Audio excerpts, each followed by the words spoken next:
Hi everyone, Reverend Beth Simmons here with this week's midweek moment. And I want to show you something. This is my gratitude journal.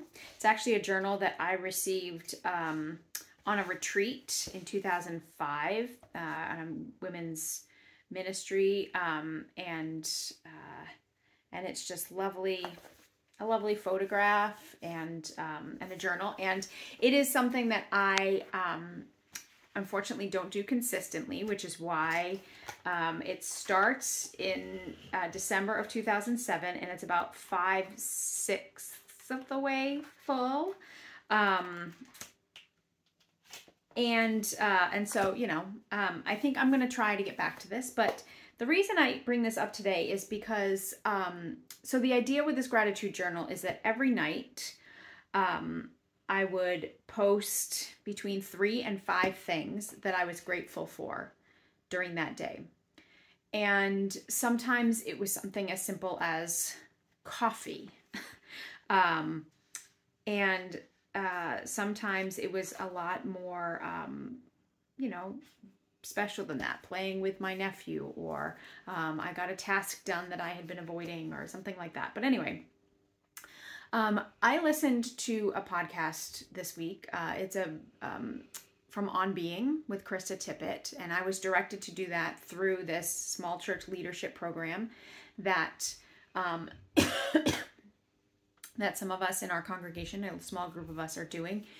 And in it, Krista describes seeking the generative story of our time. And so she spends the 15 minutes or so of this episode, which I will link to in the notes on this video, so you can listen to it if you want, sort of describing that and explaining what she means by that. But basically it means that we are psychologically, biologically, whatever reason, inclined to focus on the catastrophes in the world, in our lives. You know, we get to the end of the day and we're like, oh, let me tick off the things that went wrong. And I certainly am absolutely one of those people who tends to do that sometimes. You know, you look around and it feels a little hopeless. You just look at the catastrophes. And instead, Krista is suggesting we might shift our view, and I think even shift the world, by focusing on the generative story.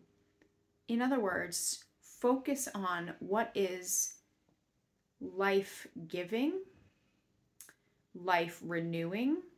What is life in your own experience and in the experience of the world? So generative, right? So creating life. What is the generative story around us? And I think this having a gratitude journal practice is related.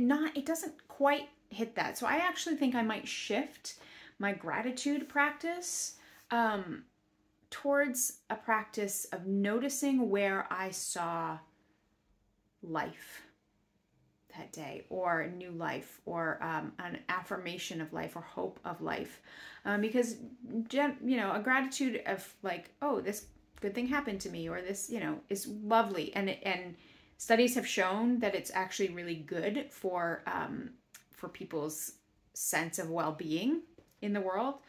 So I would encourage you, you know, if you haven't ever done this before, maybe take a season, you know, we're coming up on autumn, maybe take the season of autumn to be the season of gratitude for you, or just start tonight and write down 3 things that you're grateful for today.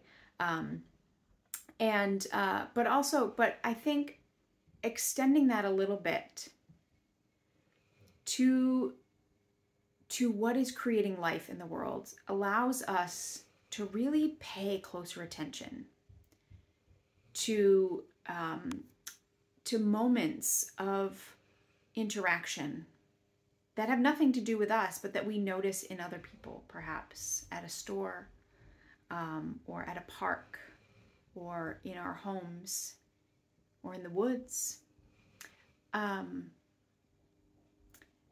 to pay attention in the news, not to the top 5 or 10 headlines, which are chronicling the disaster and catastrophe of the world, but to dig a little deeper and find not the necessarily curated feel-good stories, which sometimes seem a little bit false or sometimes somehow designed to tug at our heartstrings. Oh, look at this feel-good story of this thing that happened. But actually really dig for the things that, the news of a scientific advancement that is happening that you wouldn't have had knowledge of if you hadn't been looking for it. The news of a stretch of peace somewhere, which of course doesn't make news as much as impending or actual war. Start looking around seeking the generative story of our time. When I preach at funerals or when I officiate funerals, I often use the phrase, we can turn mourning into dancing and death into new life.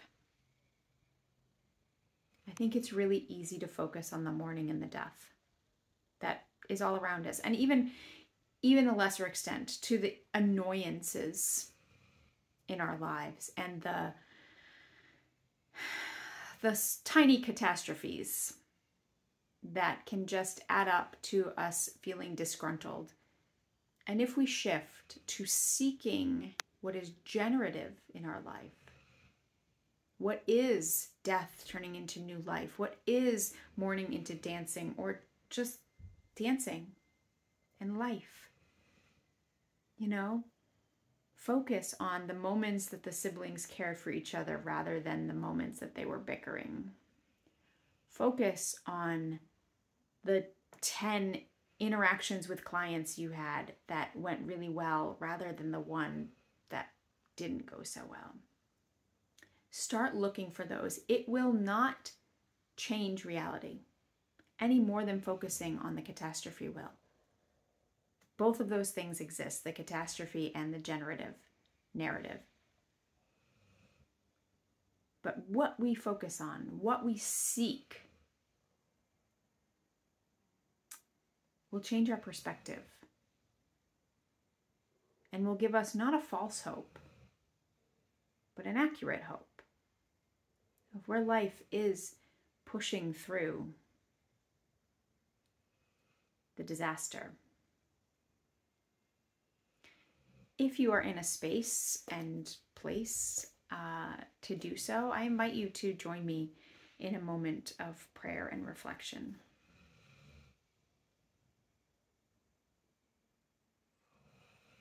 Divine love, we look around our lives and the news and the church and the world, and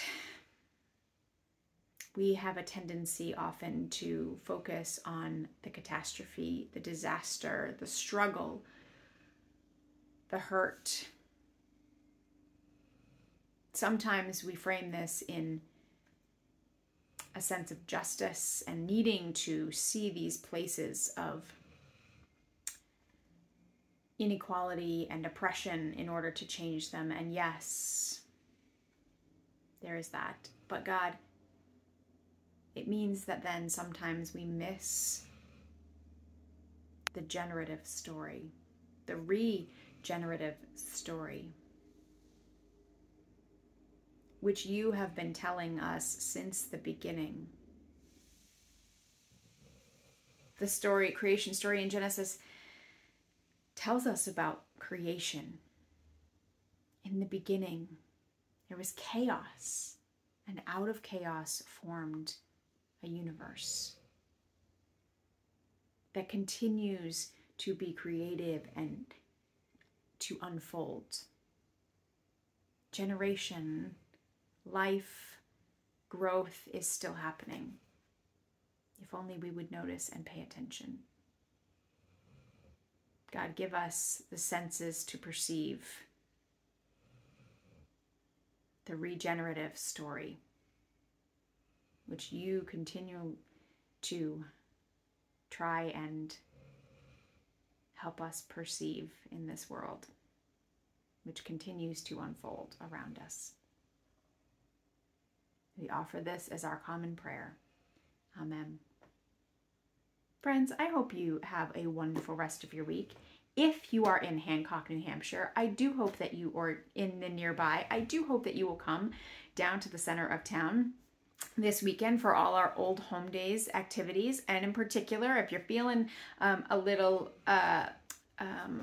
hungry around lunchtime on Saturday, the church will have our tent set up next to the meeting house with hot dogs and veggie wraps, and there's a gluten-free option, and we'll have some drinks and water canisters, so you want to fill your water bottle, and just stop by and say hi.